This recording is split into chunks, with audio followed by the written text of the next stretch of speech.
me a little bit ago and said, I'm going to let you introduce the guest of honor. So I'm sitting over here and I had to scribble in a hurry. I had my wife looking on the phone. I was looking on the phone to gather up some information. I wasn't sure over 25 years how I was going to cram this in, Coach, so I apologize in advance, but I will do the best I can. In 25 years, he's got a 402 and 344 record, over 400 wins between Samford, LSU, and Arkansas State. As a coach of LSU, he was 192 and 139, which is the third most wins in LSU history. In 2006, he appeared in the Final Four. During that run, they defeated Iona, Texas A&M, #1 Duke, and Texas to reach the Final Four. He's coached players like Stromile Swift, Kevin Bass, and Big Baby Glenn Davis. I could sit here and go on and on about the statistics here. But, Coach, we appreciate your time. We appreciate you coming. Ladies and gentlemen, John Brady. I appreciate that. I'm going to get up here. I'm going to stand up here where I never get to stand, where the real people stand when they talk to somebody. Plus, I have some notes that I want to refer to. And I'm going to take these glasses on and off. I have the writing here on this paper is kind of big because sometimes I don't want people to think I can't see, but I can't see. So occasionally I'm going to glance down here so I can tell you really what I want you to hear. Let me tell you the most important thing about that introduction that he left out is the first coaching job I ever had was down the road in 1977 when I was the head basketball coach at 22 years old at Crowley High School. And I was there from 77 to 82, and it was 5 of the best years of my life. Skip Smith and Bill and Debbie Dorway from Crowley are out in the audience. Dwayne Conley, one of my former players that played for me at Crowley High, is in the audience. And every 2 years, I come back to Crowley. We started this 4 years ago, and this is the second time this year. The players that played for me at Crowley, we all get together during the Rice Festival. And we'll have anywhere from 10 to 20 guys there. And let me tell you, these guys are 55, 56 years old. Because when I met my first team at Crowley High and I was 22, I had guys on that team that were 19. So it's really a special time, and it meant a lot to those guys, and I appreciate the opportunity when I got hired there to be a high school basketball coach. Never in my wildest dreams did I think I would coach at LSU or be a Division I coach for 25 years and take a team to the Final Four. That was never in my plans, and I'm going to tell you a little bit of how that happened. First thing I want to address, I do the color for LSU basketball now. I travel with the team. I did that last year for the first time. It's good to be back, and I got to know a lot of the players. When I was an assistant coach at Mississippi State University, Wayne Sims was playing at LSU with Shaquille and that great team that Dale Brown had. And this tragedy that happened at LSU, I guess a month ago or so, time passes, it really broke my heart, and as it broke my heart and made me sad, I got angry about it at the same time. And I don't know the answer to it all, but it's a hard thing for a coach and a basketball team to go through. And if there's any message in that, I would guess, is be careful when you go out. Make the right decisions. If you feel uncomfortable, then it is uncomfortable.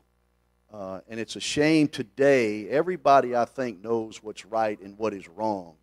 And it's a shame today that some don't have the courage to stand up for what is right. And it's going to be interesting to see how Will Wade moves this LSU team forward. And I hope and pray in a tragedy like this, the good thing that comes out of it is it crystallizes this LSU team and has it play has it play a brand of basketball where they're more together, there's more trust, there's more belief because of what they've gone through. And hopefully it makes that team the best it can possibly be. I'm going to talk about a few things here that I've always tried to tell my players. And it's not only about basketball, but it's about living your life too. And I don't believe the two separate very much. I believe sometimes the way young players live their life shows up in the way they play the game. And there's not a lot of inconsistencies there. And I don't know of many that have lived the wrong way and played the right way. And I don't know many in my 40-year coaching career that have been able to do that. So the things I'm going to talk about, I'm really talking to this first-year basketball team that Byron Starks is going to coach and mold, and the opportunity they have to make a statement about who they are and what they want to become.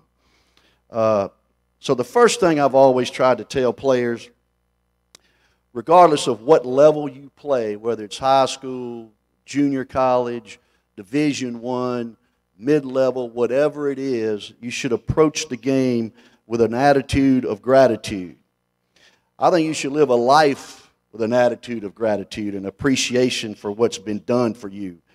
I always have said to my players that I have coached, whether it's high school, college, or wherever it may be, to avoid arrogance and embrace humility. I think that's key, regardless of the success that you may achieve, that you avoid arrogance and embrace humility. I heard this story a long time ago, and you may have heard it. It's called Who Packed Your Parachute? And this is a short story about this fighter pilot that flew this jet off of this aircraft carrier, and he would make these runs all the time. He must have made over 300 flights, and every flight that he had, a private would pack his parachute for him, give it to the hotshot fighter pilot before he got into the plane, and the fighter pilot would put it on, and he would go do what he needed to do. He would fly back to the aircraft carrier and land. Did this 300 or so times. Never knew who this private was that packed his parachute, never knew his name, never knew anything about him. Till one day, he took off, and something happened to the engine. He went through the routine. He got his parachute package, put it on his back, went through the routine, got up in the air, something happened to the plane. He had to eject himself, and as he ejected himself, he pulled that parachute, and it opened perfectly, and he floated to safety. Well, on the way down, he started thinking about this private who packed his parachute every single day, and he never even knew his name. So what he did as he came back to the ship and he was safe, he went and met that private, introduced himself, appreciated him saving his life, and apologized for not even knowing his name and who he was. And what I've always tried to tell players is somebody packs their parachute or has packed your parachute every single day. And what you need to do is tell them thank you for doing that. I don't care if it's grandmother, mom and dad, or whoever has helped you pack your parachute and get you where you are today. You need to tell them people thank you for what they've done for you.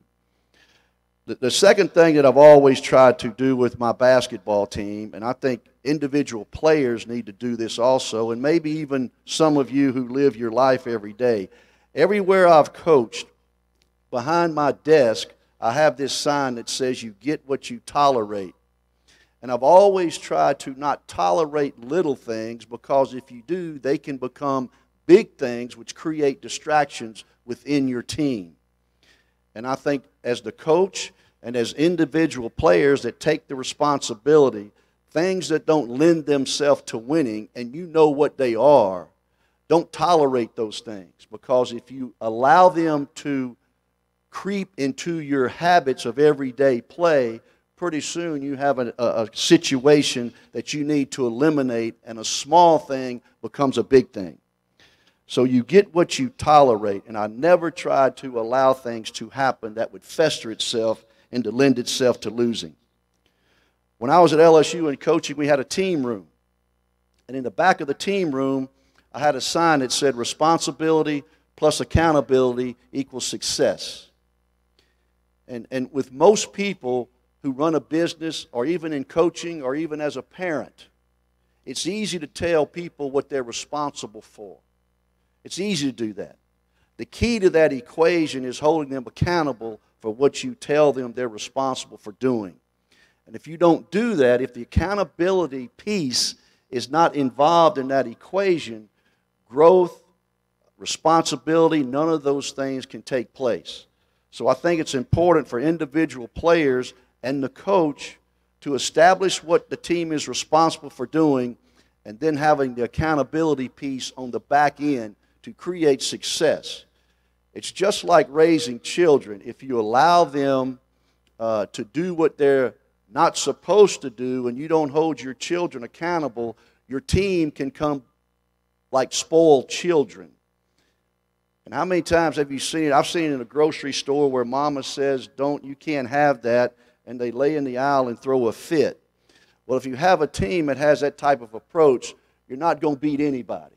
So I think if I'm a player and we have agreed upon things that we're responsible for that lends itself to winning, and you don't meet that responsibility part, and the coach holds you accountable, that means he cares for you, he loves you, he wants you to do your best. And a team with that sort of attitude works together, they win the close games. The other thing is I used to tell our teams all the time, let's win something today. You know, I've never had long-range goals to win a national championship or win an SEC championship. My whole idea was let's win something every single day. Let's win all these battles along the way. Then at the end, we have a chance to win the war. Because if you don't win something every single day, it may be getting up going to class every day. It may be working harder in the weight room today than you did yesterday. It may be going through the drill and being more detailed in your approach to what the coach wants you to do than you did yesterday. If you win something every single day and you improve as an individual, then your team will improve. And pretty soon you have a team that functions well. So I tried to relieve the anxiety of winning a championship. I tried to focus on what we needed every day in order to have an opportunity to win a championship. So my thought process was, I'm going to give this something. I want to win something every day. Every day with our basketball team. We win enough small battles, we then have a chance to win the war, which is playing for a state championship or going to the national tournament and having an opportunity to win a national championship. I've always thought this, that winning becomes the byproduct of the commitment to doing things right. You know, if you ever listen to Nick Saban talk about his success and his teams, it's all about a process. It's all about, in essence, winning something every day. It's the commitment. Winning becomes the byproduct of the commitment to doing things right. It's a process. I raised two young girls, and if we got in the car to go somewhere on a trip and they knew it was a 10 or 12-hour drive, how many times are you down the road about 45 minutes and they say, are we there yet? It's not going to happen like that. It is a process. A first-year basketball team with a new program, you need to focus on every single day what you can do better. It's a process to get where you need to be. It may not happen overnight, but as long as you're committed to doing the right things, winning is going to take care of itself. Also, I always try to say this to our basketball team. I don't think any of you young guys that are starting this team are here by chance. I think you're here for a reason. I think you're here for a purpose. I think you've been sent here to make this basketball program the best it can be. I never think that I didn't get to Crowley High School by chance. It's a plan for my life. It's a plan for your life. And you have a purpose and a reason to be here. There's nowhere else that you're supposed to be than right here at LSU Eunice, starting this basketball team with an outstanding young head coach to make this the best it can possibly be. It's not better anywhere else. it won't improve if you left here and you don't like what's going on. Accept the responsibility of where you are and embrace the fact that you're here for a reason and a purpose. You know, I wake up each morning and I feel like it's a blessing to approach another day. When you're young, you don't see it like that. But the older I get, I feel great about the opportunity to have another day to live the best life I can possibly live. I tweet some. I got a little tweeter thing. And I'm going to tell you what I sent out the other day. And I was sitting in the bed about, I don't know, it's 5:45 or 6 in the morning. This just kind of popped in my brain. And this is what I said. I said, each morning I wake up, my first thought is a positive one for another day I have been given. Consequently, then, I will try in some way to make someone else's day better with a smile, a sincere compliment, or even a shared hug. It may even help you with your day as well. Then I put try it. So the older I get, the opportunities I've been given, I want to help somebody else experience the same thing. I think that's the responsibility I have. Now, coincidentally, some of the best players I've ever coached in my life are competitive by nature. And I think a lot of times, young players, the competitive nature by which you hold yourself accountable to will determine your success or failure. Don't let anybody tell you that being competitive is a bad thing, that winning or losing isn't a good thing. I think there are things to learn in winning, but I also think there are things to learn in losing.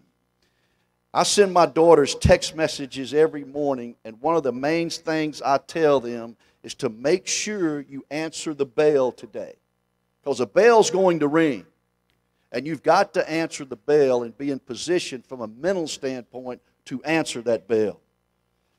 So if you're a competitive guy and you don't like losing, then you answer the bell every day and do the things that are necessary for winning to take place. Here's one great thing about playing basketball. When you step on that court, it's on you. It's not who your dad was, who your mama is, where you come from, what color you are, how much money you got. It's whether you can or can't. It's whether you've put the time in to deserve playing time, and nothing else matters. I used to always try to put it on the players, make them responsible for getting better. It's not the coach's fault. It's not anybody else's fault. It's their responsibility to be the best they can possibly be. Which leads me to relationships between players and coach, which leads me to a relationship with anyone, whether it's your girlfriend, your parents, your teammates, the coach-player relationship. There are two things in a relationship that have to be in place for it to be successful: trust and respect. They may not be in that order. It may be respect and then trust. But if any relationship, particularly between a coach and a player, if there's not trust and respect, it's not going to go very far. The players have to accept that the coach, respect the coach and his judgment on them, and realize he's the guy in charge, and what he tells them is in their best interest, which really is in the team's best interest. And if a player can understand that, now the coach has responsibility to also act in a way that the coach should act and set the tone and have a purpose of living his life that makes an example to the players. So if you can develop trust and respect within the team, with each other, and with the player and the coach, you got a chance to be successful. All players on any team will always be tested. They will always be tested. Difficult situations, losing a close game, whatever the case may be. My deal with players is, how do you respond? The best players I've ever coached have always responded in the right way to stress, to confrontation, to the coach challenging them. Are you an excuse maker? Are you a finger pointer? Are you a blame placer? If you're any one of those, you're not going to improve. You're not going to get better. So I challenge all of the players here that are on this basketball team this first year. take the responsibility to get better. You take the responsibility to be a good teammate. Along with that, being a good teammate, are you a good family member? I think it's all the same thing. Are you a good brother to your sisters? Are you a good son to your mom and dad? Are you a good teammate with the guys on your team? I think it's crucial for a team success for those factors to be flowing through a group of young players. The Final Four team I coached at LSU in 2006. We had some good players. I never had a Shaquille O'Neal, that's an NBA Hall of Fame guy. On that 2006 team that went to the Final Four, Glenn "Baby" Davis was our best player. Daryl Mitchell from St. Martinville was one of our great players. Tyrus Thomas from Baton Rouge. Tazlin Mitchell from Denham Springs. Darnell Lazar from Baton Rouge. I had 6 players within 50 miles of Baton Rouge. Denham Springs, St. Martinville. The other 4 were from Baton Rouge. They were close. They respected one another. They trusted one another. They even trusted and respected me as the coach to tell them what they needed to do to win the game. But they had a closeness about them, a camaraderie about them, where the care and concern was in place for that team to be able to handle adversity and be able to find a way to win close games. I've never thought it's talent alone. When I went to recruit players, I could see talent. I could see a guy could run, could jump, how fast he was, how quick he was, if he could shoot it and do those things. But what I wanted to see, that he had the intangibles necessary to be a special player. Could he take coaching? Could he handle adversity? What was his body language like in a timeout when the coach was confronting him about a mistake he may have made? How did he respond to all of that? And I think as soon as a player can understand those type of things and the care and concern special teams need, I think they have a chance to really do something special in spite of sometimes not having the talent of other teams. 3 things that I've always tried to stress, not only with my teams, but with my 2 daughters. And these are 3 things you can never get back. You can never get these 3 things back. Time. Can't get back time. So the time you have, you use it wisely. Make sure you use the time you've been given, use it wisely. 2 is words. Can't take words back. So be careful what you say and how you say it. It's critical. Within a team, it's critical. Within a family, it's critical. Any relationship, it's critical. Can't take words back. Number 3 is opportunity. You got to take advantage of the opportunities that you've been given. Players here starting a new basketball team, you've been given a wonderful opportunity by this school. A wonderful opportunity to play for Byron Starks. A good man. A good man. So you need to take advantage of that opportunity that you've been given. It may not come again.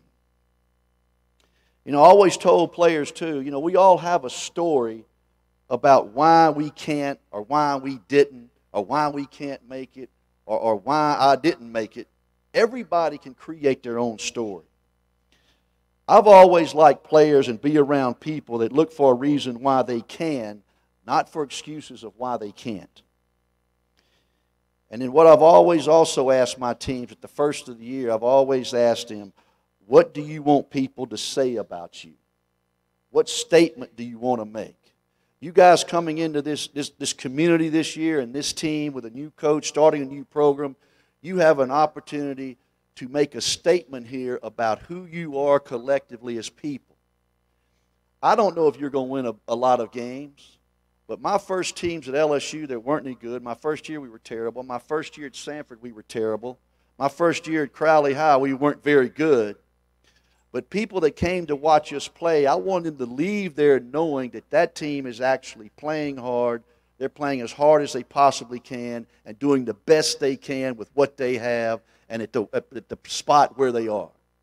Now, as you recruit better players, all those things will come. Winning will come. But it's the commitment to doing the best you can with where you are and what you have. And that's the statement you want to make. What do you want people to say about you when they leave that gym after every single game? I would think about that daily. All right, I'm going to leave you with one thing, and then I think Coach Starks and I are going to have a discussion. This is, at the end of the day, you need to ask yourself what really matters. It won't be what you bought. It will be what you built. It won't be what you got, but it will be what you gave. It won't be your success, but it will be your significance. It will not be what you learned, but what you taught. And it will not be your competence, but it will be your character. And all of those things can show up as you approach this basketball team. You know, my challenge to each of you is make this program a winner based on what is important and what will last. And that's effort, character, toughness, attitude, approach. If the talent's there, it'll show itself. It'll show itself. So that's what I want you to do this year. I want you to have the right attitude, the right approach to doing the best you can, playing for a man that knows what he's doing. I knew Byron Starks. He won two state championships as a player in high school. He won a championship at Southwest Louisiana on a team that upset Oklahoma in the NCAA tournament. Two-time Sun Belt first-team all-conference player, a high-character guy. I think this school did a great job in hiring him and bringing him here. You players need to take advantage of the opportunity of playing for him. And I wish you all the success in the world. Thanks for having me.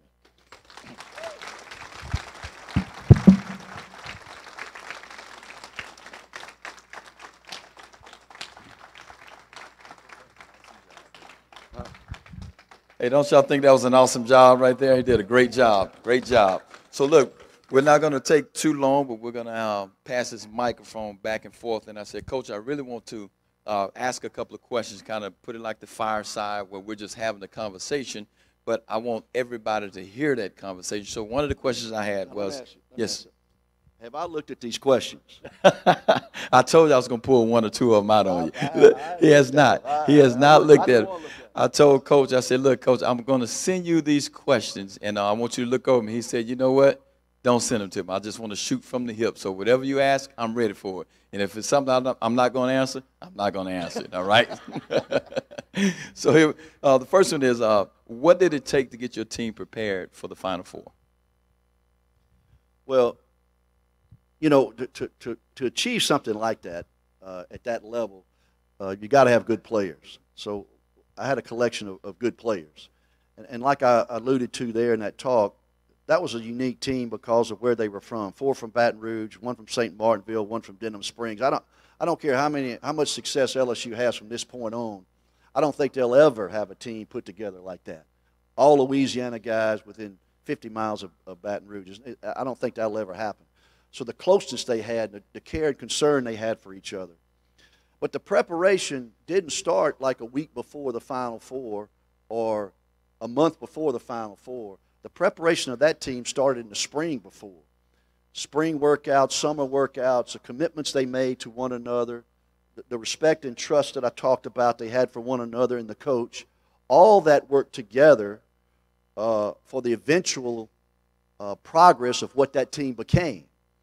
So I think it's a process, like I said. I didn't prepare that team in 3 weeks to go to the Final Four. It took a year to get that team where it needed to be. And then they took the responsibility and accepted the coaching and the challenges I put on them, and it all worked out. But I think you start with talent, and then you direct that talent in the direction it needs to go. And I've always thought good teams become good teams with well-thought-out, challenging practices. Well-thought-out, challenging, and competitive practices. And it's like win something today. You win that practice every day. You get better on a daily basis, and eventually you're going to have a good basketball team. What was one of your toughest moments in coaching? A bunch of them. I mean, there's several tough. You know, losses are tough. How it ended at LSU was tough. As a coach, you think it should have been handled differently. And Here's one statement I'm going to say about my ending times at LSU. You know, most times when they want to choose another coach, the program's in the tank. Well, the team I left at LSU won the SEC championship the next year with a group of players I had recruited. That team that won the SEC championship that I didn't coach, Trent Johnson's first year, when all my players were seniors then, they gave me an SEC championship ring because they appreciated the opportunity they had, and I had recruited them there, and that was nice of them to do. But, you know, coaching has its moments that aren't good, then has its moments that are real good. And I think as a person, you have to have your trust in something greater than that. People ask me all the time, do you miss coaching? I do, but I don't need it. Coaching basketball at the levels I coached never defined me. That's why I'm happy now not coaching. I don't need coaching to make John Brady feel like he's something. I enjoyed all of that, but I'm as comfortable away from coaching as I was when I was coaching. In fact, sometimes more comfortable because I don't worry about players, what they're doing. I don't get phone calls late at night. But coaching is a tough business. It's a rewarding business, but it's a difficult business all in the same time. And I think as the coach, regardless of what level it is, you have to believe in something that's greater than that, that you think has control of where you're headed to make some sense of it all. You've coached a lot of talent in your years, NBA players, SEC Player of the Year type guys. How was it coaching this one guy? How was it coaching Glenn Big Baby Davis? Well, I don't know if you have read about Glenn lately. He's had some issues lately. I never coached guys, regardless of their talent level, much different than I coached the guy that never played much. You know, I was pretty consistent in my criticisms and my compliments based on what they deserved. I never wanted my players to think that I wouldn't yell at Glenn Davis or Stromile Swift or Brandon Bass or Tyrus Thomas or any of the NBA guys that I was able to coach. So I was pretty consistent in how I dealt with it. But Glenn Davis was a personality. The best thing about Glenn, growing up in Baton Rouge from the family, the life that he came from, staying home was the best thing that ever happened to him. Had he left early, he may not have had the background to really make it. But staying at home, playing with his best friends that he played AAU basketball with, and the support that he had within the Baton Rouge community kept him on the straight and narrow. And it was good for him to stay home and play. Once he got out and started making money, he's had some issues lately. So I think in his particular case, staying home was a great thing for him. My high school produced over 50 Division I players, and you coached one of them in Antonio Hudson. Give me some inside scoop so I can hold over his head when I talk to him this week. Had to lose some weight. Oh my goodness, he's gained some weight since he played for me. You know, I don't have a lot to much about Antonio. You know, as some players do, they always get mad at you from time to time. But his approach and how he played, how hard he played, he started half his freshman year and then his sophomore, junior, and senior year at LSU for me. And he was really a good player, and I have a lot of respect for him. I don't really have anything that stands out about what he did that was an issue. All I know is he was consistent in his approach. He took coaching well. Sometimes he questioned it, which is okay, but I always had a reason why I did what I did with him and any other player, actually. They could always come in and, Coach, why are we doing this? And I'd tell them. I don't mind players questioning what we're doing because I have a reason of why we're doing it. And I think once they understand that, they might not like it, but at least they understand why the approach is that way. And Antonio was great with me, and I don't really have anything except he needs to drop about 25. I'll tell him that first thing in the morning. So there are a number of young men and young women in the audience today that aspire to play Division I basketball or go into professional ranks. What advice would you give them beyond what you've already given us? You know, here's what I think. I think you need to aspire to be the best you can possibly be, wherever that takes you. And then wherever it takes you, knowing what I told you before, that's where you're supposed to be. To envy or covet or to be somewhere else or to be, I wish I was there, you're never satisfied with where you are. And you can't change that. So as you aspire to be the best you can possibly be, let that be the guide that takes you to the level where you're supposed to be, and accept that. Because if you fight that, you're going to never be really happy where you are. When I was in high school, I wanted to go to Mississippi State. I grew up in Macomb, Mississippi. I wanted to go to Mississippi State and play college basketball. Well, they didn't recruit me. Belhaven College recruited me, NAIA school, and that's where I went and played, and I accepted that was my purpose. That's where I was supposed to be. That was the plan for John Brady, to go to Belhaven. So I embraced it, and it was 4 of the best years of my life.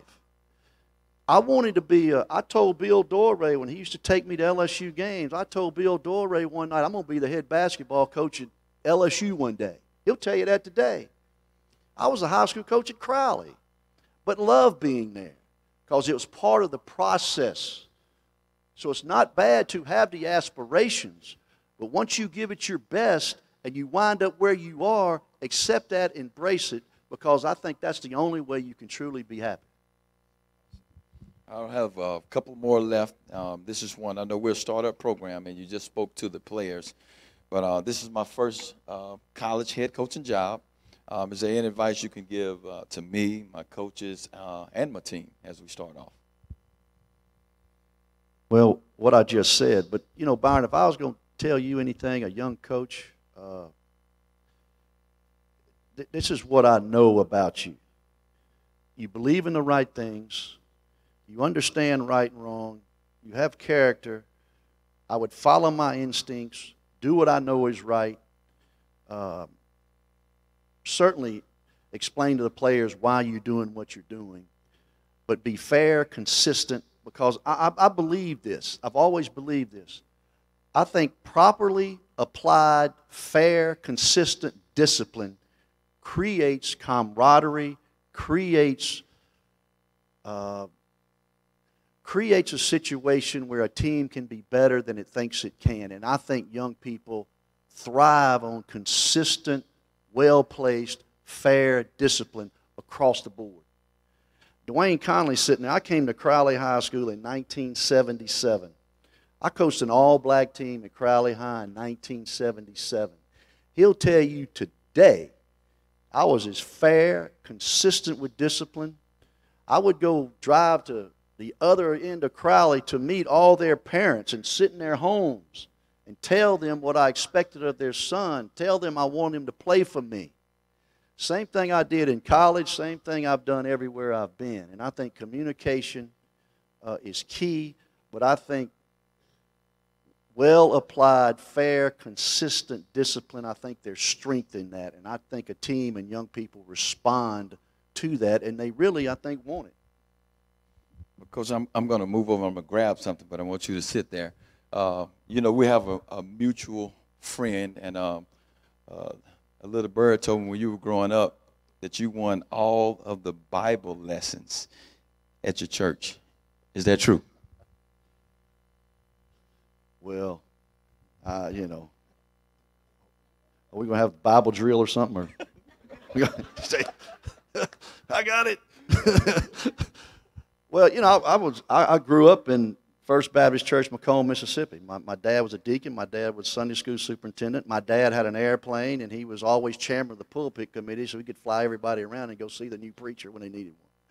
My mother played the organ at First Baptist Church in Macomb for 25 years, so that's kind of where I hung out, yeah.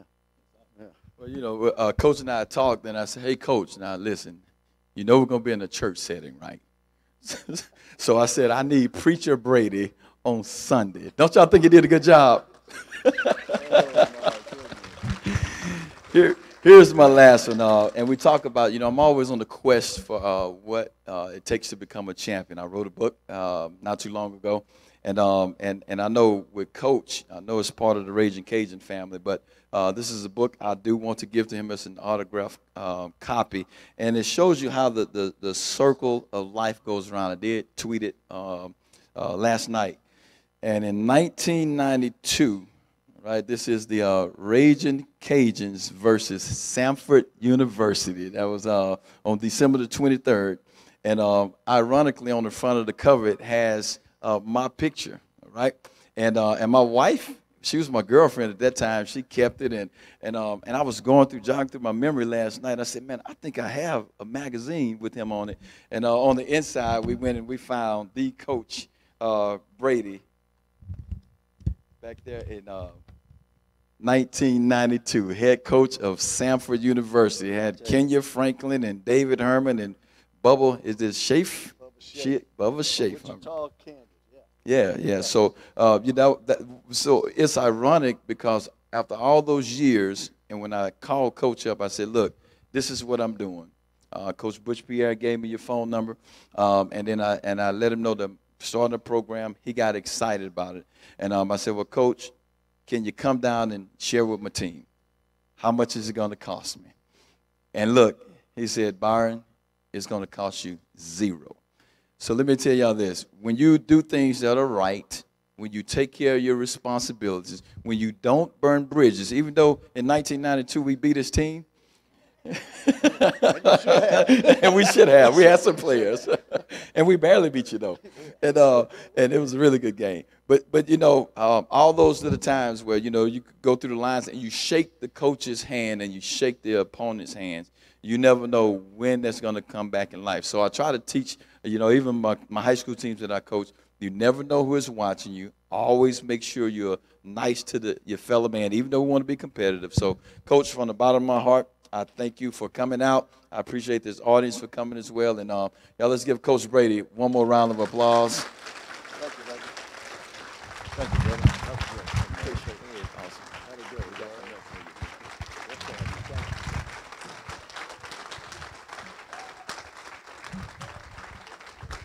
Thank you, Coach. We really appreciate it.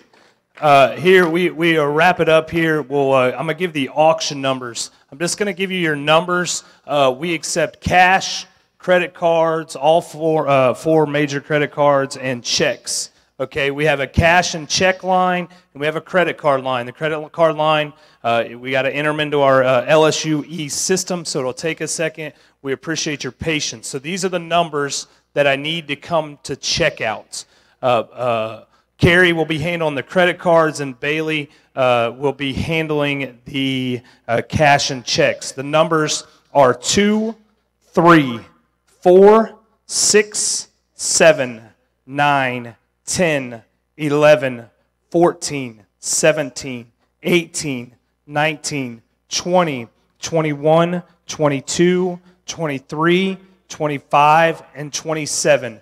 2, 3, 4, 6, 7, 9, 10, 11, 14, 17, 18, 19, 20, 21, 22, 23, 25, and 27. Thank you very much for coming out to our meet and greet. Thank you for everyone attending. All players, come see me. Players, come see me.